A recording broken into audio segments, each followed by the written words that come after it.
오늘 본문은 우리가 그 성경 소제목을 보면 알 수 있듯이 다윗이 유대 광야에 있을 때, 즉 이 과거에 사울 왕에게 쫓기던 시절, 또는 이제 아들 압살롬의 반역으로 이제 왕궁을 떠나 광야로 도망갔을 때 둘 중에 하나로 이제 보고 있습니다.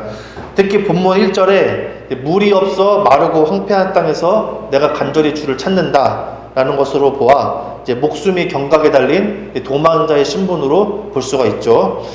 이러한 상황이라면 우리는 하나님을 찾으며 무엇을 구할까? 사람이라면 본능적으로 나의 안위와 생존을 하나님께 구할 것입니다.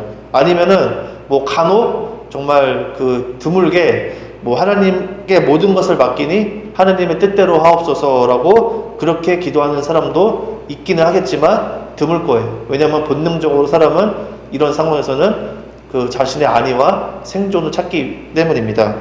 그럼 다윗은 하나님께 무엇을 구했을까? 이것이 오늘 설교의 핵심 주제인데 1절을 보면은 그의 첫 마디 이렇게 나옵니다. 내 영혼이 주를 갈망하며, 이렇게 얘기를 해요. 물이 없어 마르고 황폐한 환경에서 적이 자기를 죽이려고 쫓아오는 그 상황에서 다윗이 하나님께 제일 먼저 구한 것은 무엇이냐? 하나님, 내 영혼을 품어주십시오. 내 영혼을 더 강하게 끌어안아 주십시오 라는 그런 고백이었어요.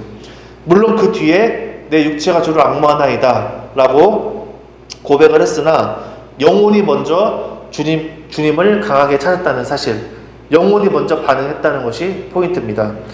흔히 어떤 사람의 실력, 수준 혹은 행동 방식이 남들과는 차원이 다르거나 월등하게 높을 때, 독특할 때 요즘 말로 어떤 표현을 하느냐, 보법이 다르다 그렇게 표현을 해요. 되게 특이하고 좀 능력이 출중한 사람을 가리켜 그 사람은 보법이 달라 얘기를 해요. 걷는 방식, 기본부터 다르다는 얘기인데 다윗이 딱 그렇습니다. 다윗도 역시 우리와 같이 하나님을 알고 믿고 그리고 하나님의 자녀예요.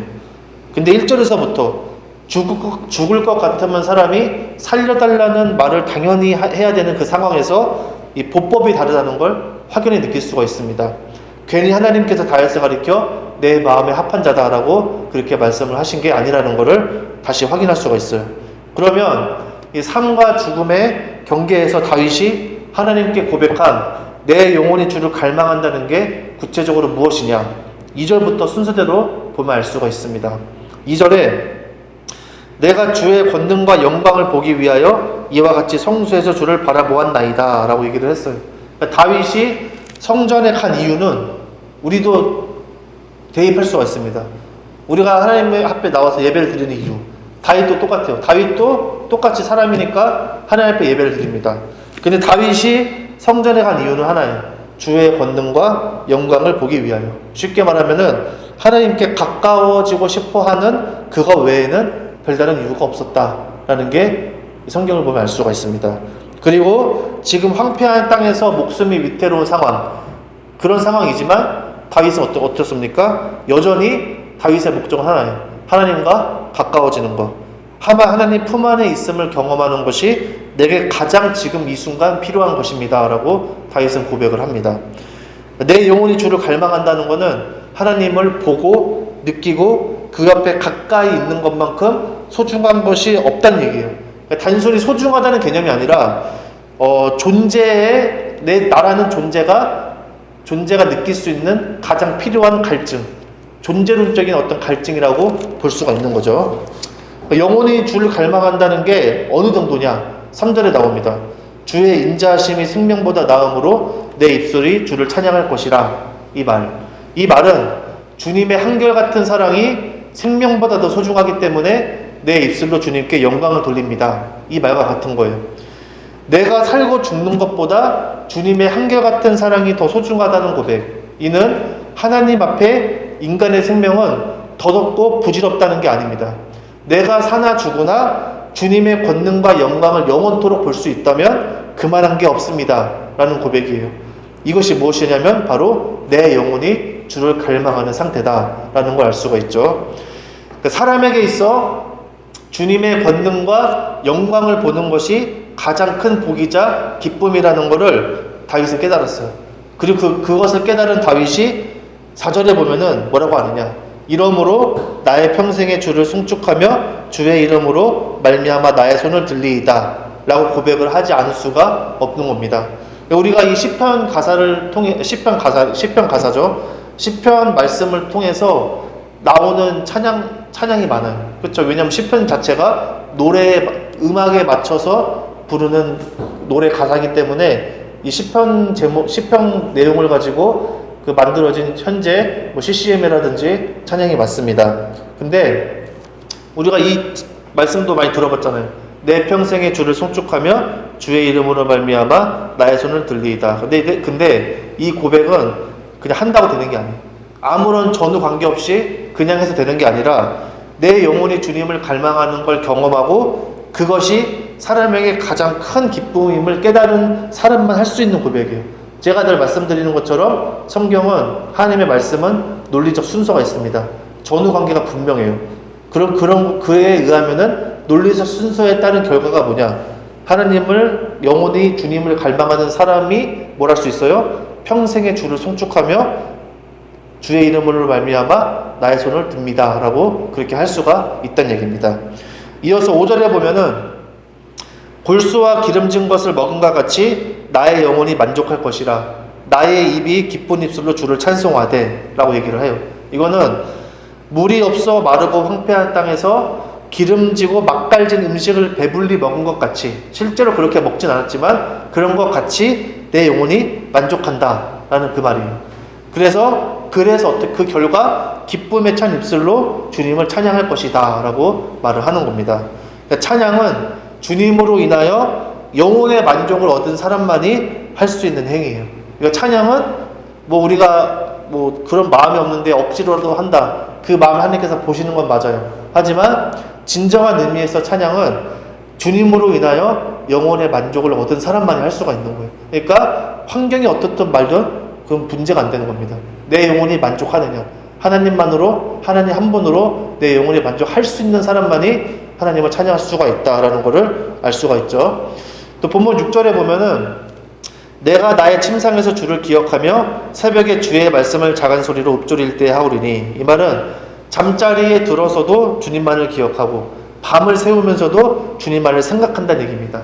내 영혼이 주를 찾고 갈망하는 사람에게 나타나는 특징이에요. 그러니까 우리가 바쁘니까 기도도 안 하고 말씀도 안 보게 되고 하지만 똑같이 그런 상황이어도 계속 마음속으로 주님을 찾고 주님이 생각나고 하는 사람이 있어요. 내가 그렇게 하려고 하는 게 아니라 그냥 그렇게 자꾸 돼요. 또 어떤 사람은 그렇게 말씀 보고 하지만 주님이 없다는 듯이 사는 사람이 있어요. 마음에 주님 생각이 아예 안 나요. 그냥 완전히 그냥 생각조차도 안 나는 사람이 있어요. 그 차이점이 뭐냐?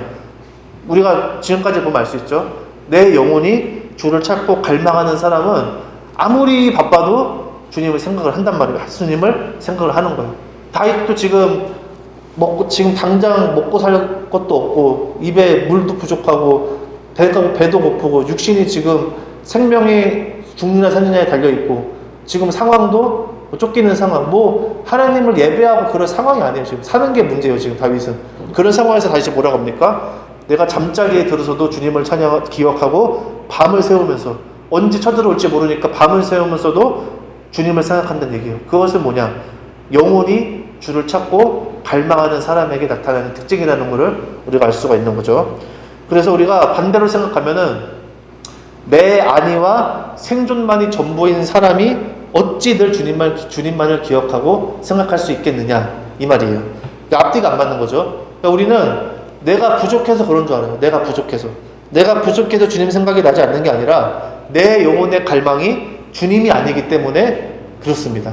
내 영혼의 갈망이 주님이 아니라 다른 것에 있기 때문에 그런 거예요. 내가 하나님과의 관계 회복이 덜 됐기 때문에 상한 심령이 주님을 생각하지 않게 된 원인이 된 거란 그 얘기입니다. 그때 우리는 어떻게 합니까?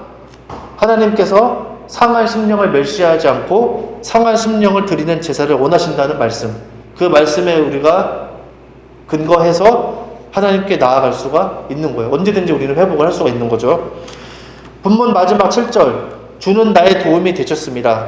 내가 주의 날개 그늘에서 즐겁게 부르리이다 라고 했어요. 그러니까 원수가 자신을 치러 오는 척박한 환경에서 다윗은 주님께서 나를 도우셨기 때문에 나 이제 주님의 날개 그늘 아래에서 즐거이 노래할 것입니다 라고 고백을 해요. 근데 현실적으로 우리가 봤을 때, 일반 사람이 봤을 때 도와준 게 하나도 없어요. 다윗의 상황은 변하지 않습니다. 그대로입니다. 근데 다윗은 뭐라고 하냐면은 내 영혼의 주를 향한 갈망을 주께서 채워주셨으니 이제 나는 주님의 그늘에서 즐거이 노래할 일만 남았습니다 라고 고백을 하는 거예요. 상황은 안 변했으나 영혼이 만족하니 나는 즐거이 노래할 일밖에 안 남았다 라고 얘기를 하는 거예요. 그래서 다윗이 진짜 난 사람은 난 사람이에요. 정말로 하나님이 괜히 그런 말씀 하신 게 아니다. 보법이 다르다. 이 사람은 첫 발자국부터가 다른 사람이에요. 그래서 보면은 우리가 잘 알 수가 있죠. 제가 이 본문을 구구절절 자세히 살펴본 이유는 이렇습니다. 인생에 있어서 최고의 낙은 무엇이냐? 내 삶에 주어진 책임과 의무를 다하는 데서 오는 것만이 아니라는 사실. 그러니까 내 삶을 열심히 산다고 해서 그게 내 인간에게 있어서 최고의 낙이 될 수는 없다는 얘기예요. 하나님의 영광을 바라보며 기뻐할 줄 아는 것, 그로 인해 주를 찬양하는 것이 하나님께서 우리를 지으시고 우리가 존재하는 목적임을 기억하였으면 좋겠습니다. 모든 사물에 목적이 있어요. 목적이 없는 건 아무것도 없어요. 우리 태배 형빈의 원빈이가 까는 게임의 목적이 뭐예요? 게임의 목적 뭘 몰라. 게임하는 사람은 즐거움을 위한 것이고 게임을 만든 사람의 목적은 뭘까? 그냥 단순히 사람들 즐겁게 하기 위해서? 아니죠. 그걸 통해서 수익을 얻기 위해서, 수익을 얻어서 돈을 많이 벌어야지 게임 회사도 키울 수 있잖아요. 그 사람이 게임을 만드는 사업을 하기로 결심한 이유는 단순히 사람을 즐겁게 하기 위해서, 그것보다도 자기가 만든 게임이 많은 사람들이 좋아하고 그걸 통해서 돈을 벌어서 자기 사업을 확장해 나가는 거, 다 그런 목적이 있단 말이에요. 목적이 없는 건 하나도 없어요. 마찬가지로 인간의 목적은 뭐냐? 하나님이 우리를 왜 만드셨냐? 그겁니다. 하나님의 영광을 바라보며 기뻐할 줄 아는 것, 그로 인해 주를 찬양하는 것이 인간의 목적이라는 것을 기억하셨으면 좋겠습니다. 한국교회가 기본적인 상식과 도덕성을 잃어버림으로써 뭘 요구합니까? 그리스도인다운 거룩한 삶, 책임감을 가지고 사회와 가족의 구성원으로서 성실히 의무를 다할 것을 촉구합니다. 그렇게 살 것을 요구해요. 교회는 세상의 빛이기 때문에 마땅히 그 역할을 감당해야 한다는 얘기인데 틀린 얘기는 아닙니다. 근데 제가 여러 번 말씀드렸듯이 신앙이라는 거는 외줄타기와 같아요. 균형이 매우 중요합니다. 조금이라도 균형을 잃으면 넘어져요. 무슨 말이냐면 그리스도인으로서 거룩한 삶을 위해 하나님 말씀 안에서 내게 주어진 삶의 책임과 의무를 다하더라도 하나님 안에서 하나님의 영광을 보며 기뻐하고 즐거워하지 못할 수가 있다는 얘기입니다. 그러니까 열심히 하나님 말씀대로 사는데 기쁨과 즐거움이 없어요. 그게 거기서 뭔가 잘못됐다는 얘기입니다. 다윗은 삶이 어때요? 다윗의 삶은, 지금 이 본문의 다윗의 삶은 완전히 무너졌어요. 완전 끝난 삶이에요. 근데 그가 균형을 어떻게 잡았어요? 하나님의 영광을 바라보며 영혼의 만족을 얻음으로써 균형을 잡았다는 얘기예요. 마찬가지입니다. 다윗이 하나님 마음에 꼭 들어맞는다는 평가를 받은 거는 그가 삶으로 하나님께 영광을 돌려서가 아니에요. 우리 삶이 얼마나 대단합니까? 한 사람의 인생이 얼마나 대단하길래 그걸로 하나님께 영광을 돌릴 수가 있겠어요? 그리고 인생이 우리가 흠이 없고 거룩할 만한, 하나님께서 보시기에 그럴 만한 인생이 아닙니다. 우리는 실수하고 죄짓고 넘어지고, 정말 다윗의 인생을 보십시오. 얼마나 실수가 많고, 그리고 인생 자체만 놓으면 그의 손에 피가 가득 묻어 있어요. 평생 전쟁을 하는 삶이기 때문에 많은 사람을 죽였어요. 하지만 그 인생을 보면은 우리가 그렇게 하나님께 영광을 드릴 게 없습니다. 근데 다윗은 왜 하나님 마음에 쏙 들었냐? 그가 머릿속에 생각하는 건 한 가지였어요. 어떻게 하면 하나님과 가까이 있을 수 있을까? 어떻게 하면 내 영혼이 주님의 권능과 영광으로 만족할 수 있을까만 생각하고 행동한 사람이에요. 다윗이 그 고백한 시편에 그 있잖아요. 내가 왕궁에서 사는 날보다 주님의 성전 문지기로 사는 게 더 좋다. 그러니까 왕이었지만 항상 마음 어디였었느냐? 영원히 주님의 영광을 바라보며 찬양하는 그 삶 미래를 보고 살았던 얘기예요. 역대상 15장 29절에 보면은 여호와의 언약궤가 다윗성으로 들어올 때 사울의 딸 미갈이 창으로 내다보다가 다윗 왕이 춤추며 뛰노는 것을 보고 그 마음에 업신여겼더라 라고 나와요. 다윗은 하나님과 가까이 있을 수 있다는 생각에 너무 기쁜 나머지 자기가 왕이라는 사실도 있고 막 춤을 춰요. 그러나 같은 하나님을 믿는 사람인 사울의 딸 미갈은 그런 다윗을 보고 업신여겼다고 얘기를 합니다. 우리는 하나님이 나와 가까이 있다는 것으로 하나님의 권능과 영광을 보고 경험하는 것으로 기쁨을 느끼는가? 영원히 하나님의 영광을 바라보며 사는 것이 내가 존재하는 유일한 목적이자 소망인가? 이 부분에 대해서 깊이 생각해 볼 필요가 있습니다. 왜냐하면 하나님으로 인해 즐거워하고 기뻐하는 것은 우리를 향한 하나님의 뜻이기 때문이에요. 시편 36절 6편 9절에 이런 말씀이 있습니다. 진실로 생명의 원천이 주께 있사오니 주의 빛 안에서 우리가 빛을 보리이다 라고 얘기를 해요. 생명의 원천, 죽고 사는 것은 하나님의 방식에 의해 결정됩니다. 가장 대표적인 것이 죄의 문제죠. 죄의 유무에 따라 우리는 죽고 사는 게 결정되도록 하나님께서 정해놨어요. 우리가 살고 죽는 것은 하나님의 방식에 의해서 결정이 됩니다. 그래서 진실로 생명의 원천에 주께 있다고 얘기를 하는 거예요. 근데 주의 빛은 주님의 영광이에요. 주님의 영광을 보려면은 예수 그리스도를 힘입어서 하나님께 나아가야 됩니다. 죄의 문제가 해결돼야지 하나님께 나아가서 주의 영광을 볼 수가 있어요. 그렇게 하나님께 나아가는 자는 하나님의 영광 안에서 그 영광으로 말미암아 환히 열린 미래를 봅니다. 무슨 미래를 봐요? 그러니까 하나님의 자녀만이 볼 수 있는 미래가 있어요. 무슨 미래입니까? 주의 권능과 영광을 영원히 바라보며 주를 찬양하는, 내 영혼이 가장 원하는 미래를 본다는 얘기입니다. 하나님께 나아갈 때만 볼 수가 있어요. 하나님께 나아가지 않으면은 우리는 세상이 보여주는 미래밖에 한계가 있고 반드시 끝날 수밖에 없는, 우리의 인생이 끝남과 동시에 종료가 되는 그런 미래밖에 볼 수가 없다는 얘기예요. 그런 의미에서 우리의 미래는 뭡니까? 태어나면 우리 대한민국뿐만 아니라 전 세계가 학생들이 어디 대학을 가느냐, 그걸 위해서 막 달려가잖아요. 대학교, 그 다음에 또 뭐가 기다려요? 직장, 그 다음에 뭐가 기다립니까? 화목하고 단란한 가정을 꾸려야죠. 그 다음에 뭐가 기다려요? 평안하고 행복한 노년생활. 근데 그 미래가 전부는 아니란 얘기입니다. 물론 삶을 통해서 하나님이 가르치시고 성장시키고 하나님을 나타내셔요. 그 삶 속에서. 근데 인간은 삶에서 하나님이 원하시는 기쁨과 즐거움, 빛을 경험할 수는 없습니다. 삶으로만 경험할 수가 없어요. 내 상황과 처지가 어떠하든지 오직 내 영혼이 하나님 안에 있을 때, 하나님과 가까이 있을 때만 가능하다는 사실을 기억하시기를 바랍니다. 요한복음 17장 24절에 이런 말씀이 있어요. 아버지여, 내게 주신 자도 나 있는 곳에 나와 함께 있어 아버지께서 창세전부터 나를 사랑하심으로 내게 주신 나의 영광을 그들로 보게 하시기를 원하옵니다 라고 얘기를 합니다.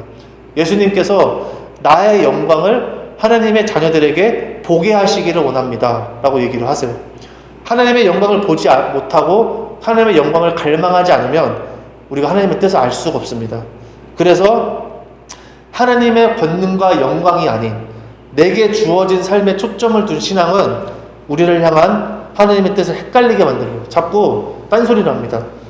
제자들이 예수님이 살아계셨을 때 제자들이라면 얼마나 그만한 그 신앙 과외가 어디 있어요. 근데 예수님이 말씀하실 때마다 제자들이 어떻습니까? 자꾸 딴소리를 해요. 자꾸 예수님 말씀을 이해를 못합니다.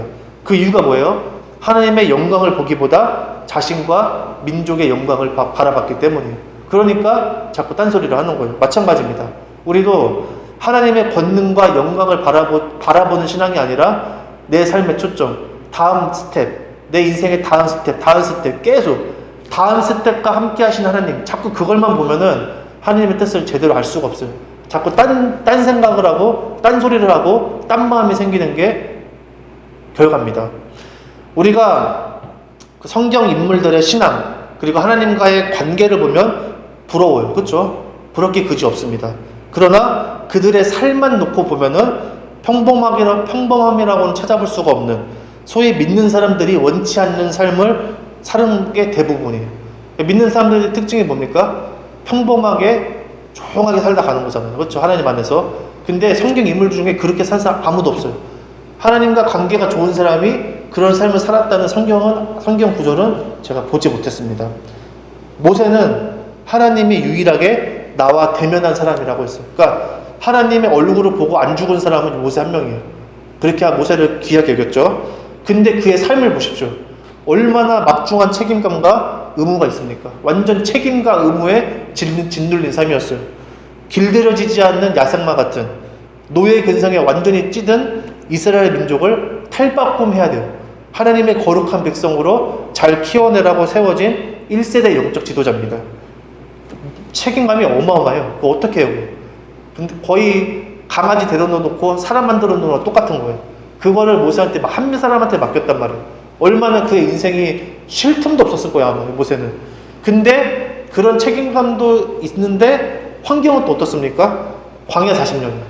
광야 삥삥 돌면서 개를 사람으로 만드는 것만큼의 일을 해야 된다는 얘기예요.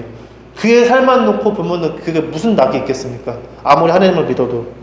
근데 그가 견딜 수 있었던 건 뭐냐면은 하나님과 대면했기 때문이에요. 다윗이 그토록 원하던 하나님의 권능과 영광을 모세만큼 경험한 사람이 어디 있겠어요?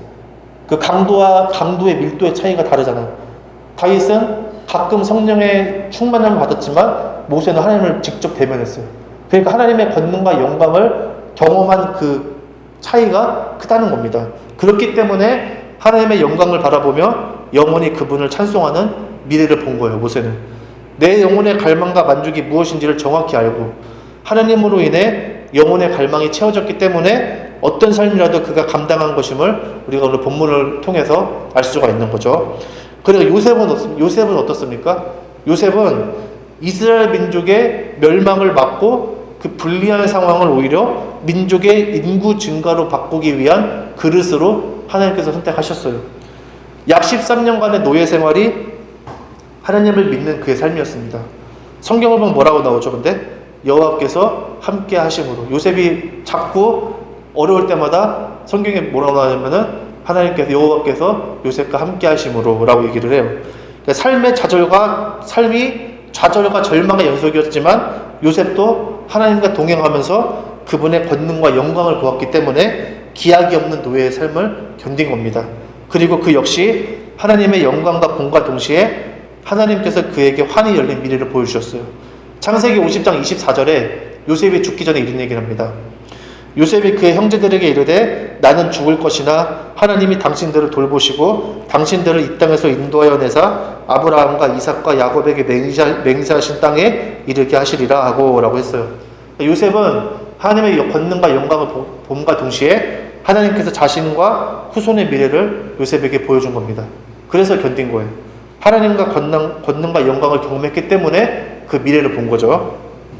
그리고 우리가 소위 잘 아는 고생의 대명사 욥은 뭐라고 합니까?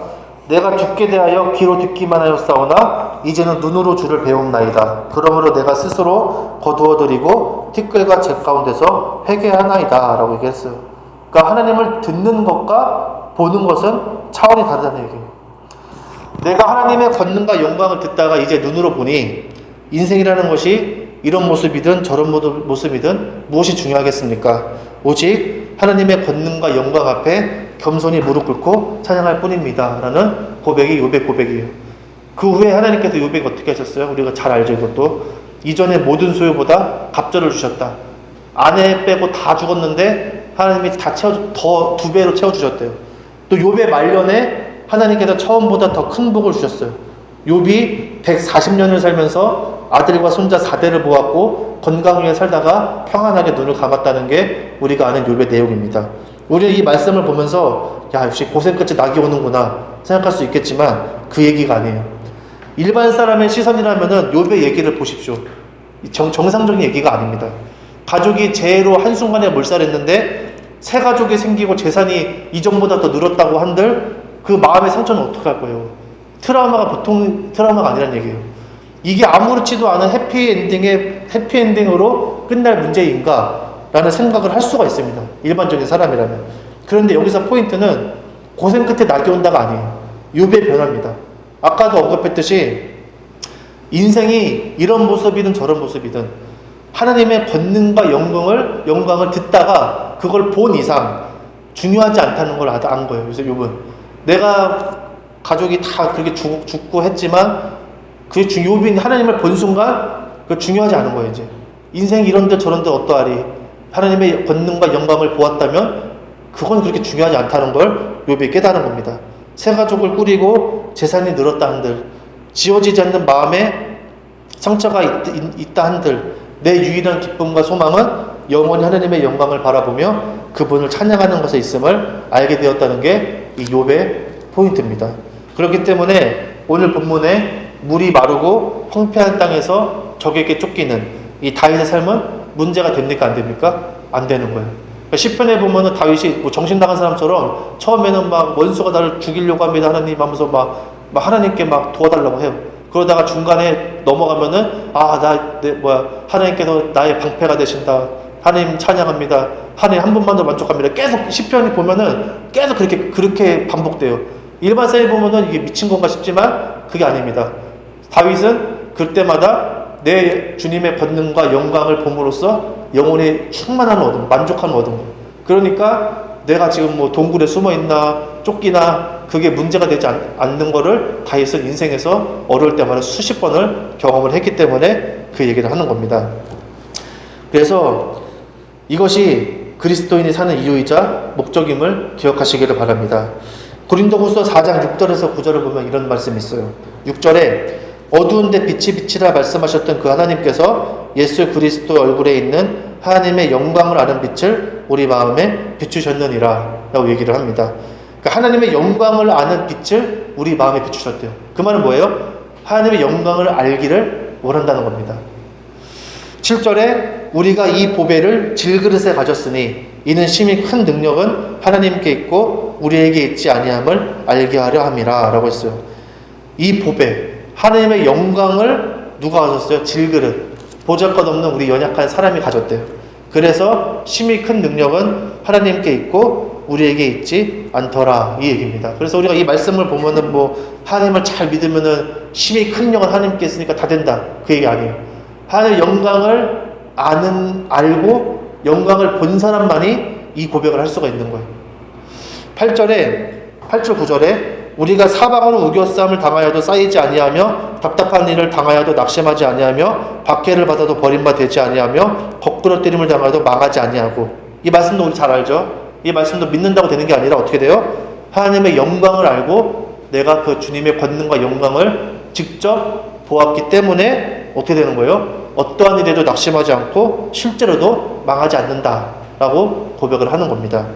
고난을 견딘다는 것은 내가 하나님의 자녀라는 사실 하나만으로, 하나님이 계시다는 단순한 믿음으로 되는 것이 아니라 하나님의 영광을 알고 내 영혼에 하나님의 영광의 빛이 있어야 한다, 그 얘기예요.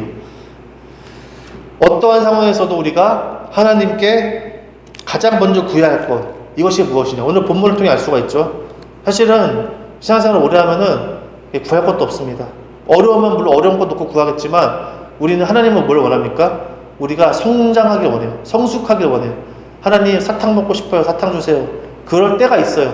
근데 우리는 잘합니다. 우리의 영혼도 자라요. 어린아이가 있고 청소년, 청년, 성인 잘한단 말이에요. 그래서 우리가 지금 구해야 될 게 뭐냐, 주님만을 갈망하는 영적 본능이 살아나게 해달라는 거, 그게 우리가 가장 간구해야 될 것 중에 하나가 아닌가 싶습니다. 다윗처럼 내 영혼의 주를 갈망합니다 라고 고백이 저절로 나오게 되는 거, 그걸 우리가 하나님께 구한다면은 저는 하나님이 정말 기뻐하셔서 금방 주실 거라고 생각을 합니다. 본능적으로 하나님과 함께 있으면 모든 것이 채워진다는 걸 아는 것, 하나님께서 원하시는 진정한 기쁨이자 즐거움을 믿고 그걸 소망하였으면 좋겠습니다. 저와 여러분이 주님의 권능과 영광을 듣는 것에서 그치지 않고 직접 봄으로써 하나님 한 분만으로 충만한 기쁨과 즐거움에 참여하시기를, 또 그것으로 각자에게 주어진 삶을 잘 견디며 살아내기를, 결과적으로 우리는 뭘 바라보고 소망해야 됩니까? 영원히 하나님의 영광을 바라보며 그분을 찬양하는 내 미래가 머릿속에 그려져야 돼요. 이거는 누가 주입해 되는 게 아닙니다. 그게 없이는 우리가 신앙생활을 할 수가 없어요. 신앙에 그게 우일의 유일한 존재 목적입니다. 영원히 하나님의 영광을 바라보며 그분을 찬양하는 내 미래가 내 심령에 박혀 있어야 돼요. 그게 그리스도인의 존재 목적, 그리고 하나님이 우리를 구원해 주신 이유라는 것을 기억하시길 바랍니다. 그래서 그 미래가 열리기를 예수님의 이름으로 간절히 축원합니다. 기도하겠습니다.